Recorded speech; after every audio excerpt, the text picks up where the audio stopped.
The Discovery Sport has always been a good starting point for anyone planning to enter the Land Rover family. It is a proper 3-row SUV. It is offered both in petrol and diesel engine options, and recently Land Rover India has updated the SUV to match some of its bigger, more premium siblings. Ladies and gentlemen, this right here is the 2024 Land Rover Discovery Sport. We are today with this SUV to find out if it is really a better SUV now, or is it just some old wine in a new bottle. Before we move ahead in this video, do subscribe to Carandbike if you haven't already, and if you like this video, share it with your friends, and do not forget to hit that bell notification so you never miss an update from us.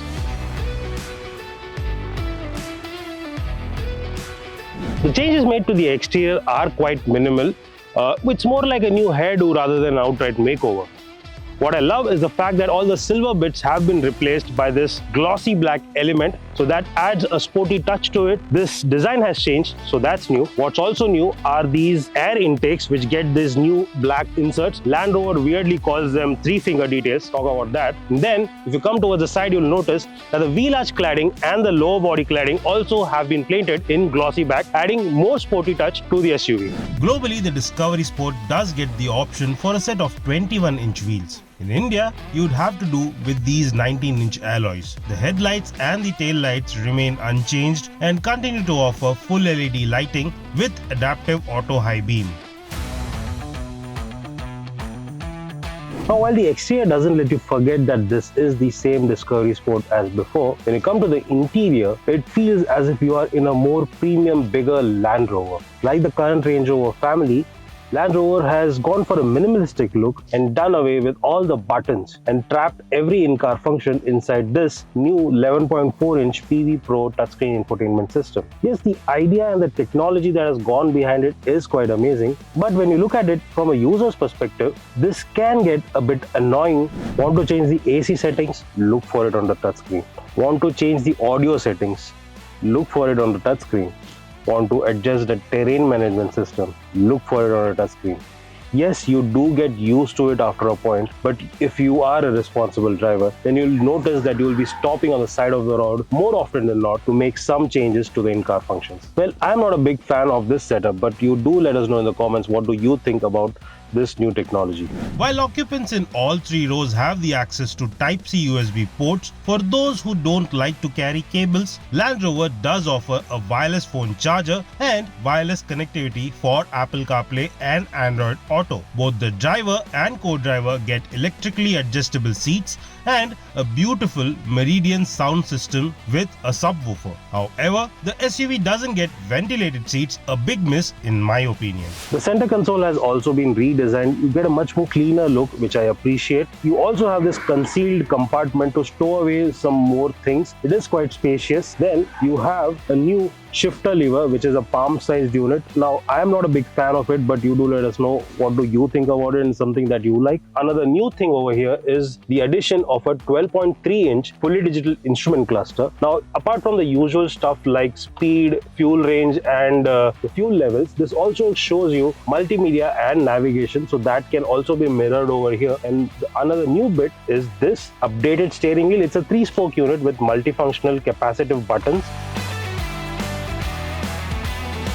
As for the second row, you do have a proper bench style seat. It can accommodate 3 people, but I think it is best suited for 2. You get a 60-40 split, so that is a good addition, along with a central armrest with more storage space. You also have sliding function for both these seats, along with reclining back seat. So yes, overall quite a comfortable space. The USB ports over here helps keep your device charged, whereas this panoramic glass roof adds to the luxury quotient. What would have been a good addition though are privacy blinds for the rear windows. Also, while you do have 2 seats at the 3rd row, I doubt it can fit an average sized adult and is best suited for small kids. However, the more ideal use case would be to fold down the 3rd row and have access to 1790 liters of boot capacity.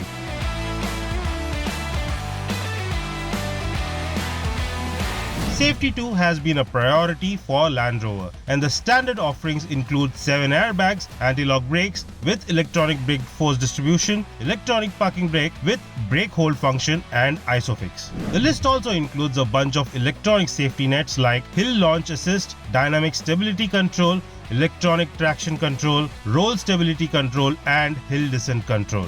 Land Rover also offers a driver condition monitor that will warn you in case the driver feels drowsy, while features like 360-degree view parking cameras and the tire pressure monitoring system make your life easy.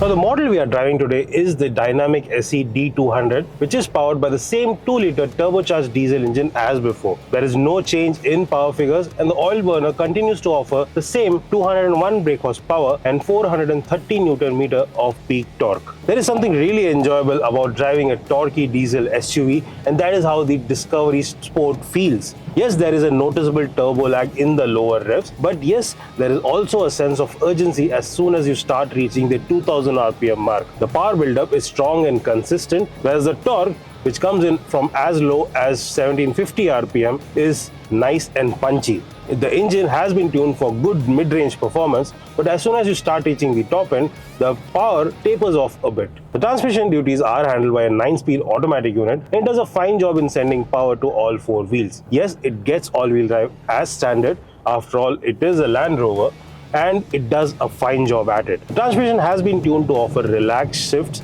and you do notice it especially in the lower speeds. However, if you are in the mood for some spirited driving, move the shifter lever to sports mode and use the paddle shifters to move through the gear ratios. You will suddenly notice there's a different beast altogether. It becomes a bit more responsive, it is a lot more quicker in shifting, and the SUV feels a lot more agile as well. As for how the SUV performs on the road, I have to say I have fallen in love with the ride quality of the Discovery Sport. Yes, it is not too stiff nor too soft, it just has the right balance, and that is what I love about it. It can handle the small undulations and bumps on the road without any fuss and give you a comfortable ride. At the same time, it also offers good handling. The straight line stability of the SUV is exceptional, and it also handles the curves quite nicely. Yes, take a corner a bit too aggressively and you will feel the body roll, but by no means is it scary enough, and you will take on the corner with a lot of confidence. The steering has a nice heft to it, and I love how it feels.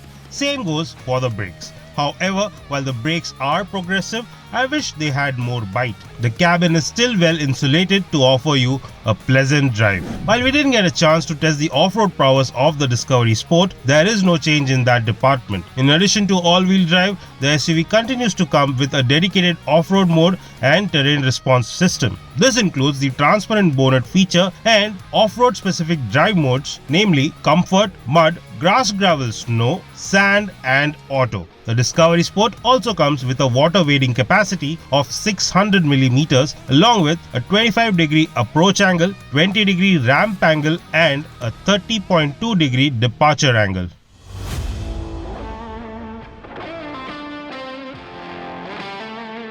Both the petrol and diesel versions of the Discovery Sport are priced at 67,90,000 rupees ex-showroom India. At this price, the SUV not only competes with the likes of Mercedes-Benz GLC, BMW X3 and Volvo XC60, but also its 5-seater sibling, the Range Rover Evoque, which is also identically priced. So in a nutshell then, you do get a lot of features and tech with the new Discovery Sport. However, I am not a big fan of the buttonless cabin. Performance is still great and one of its biggest highlights. However, the SUV still misses out on a lot of features that competition has to offer. All that said, the SUV is now about 3.5 lakh less expensive compared to the 2023 model year, and that alone makes it a lot more lucrative and certainly worth your consideration. Well, that's it for now. If you have any more comments or queries for us, put them down below. And if you like this video, give it a thumbs up and share it with your friends. And for more exciting automotive content, keep following Carandbike.